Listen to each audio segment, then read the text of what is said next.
Nah, ini jam tangannya, warnanya ada 3 warna aja. Yang pertama aku liatin warna hitam dulu, akan aku spill juga buat kalian.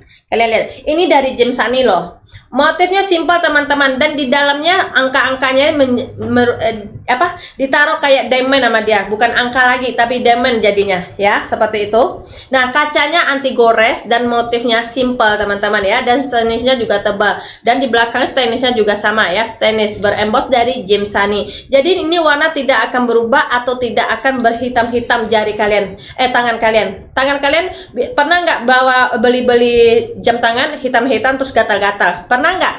Kalau kita tenang teman-teman, sudah aman semuanya dari Gem Sunny loh. Dan bahan kulitnya atau talinya merupai kulit sapi, tapi ini bukan kulit sapi, ini adalah PU leather. Dia lentur juga loh, kalian lihat tuh, tidak kaku juga, bertekstur dia. Pokoknya cakep dipakai buat sehari-hari, mau bekerja, mau ke kantor atau mau main nyantai ya, best. Kalian lihat tuh.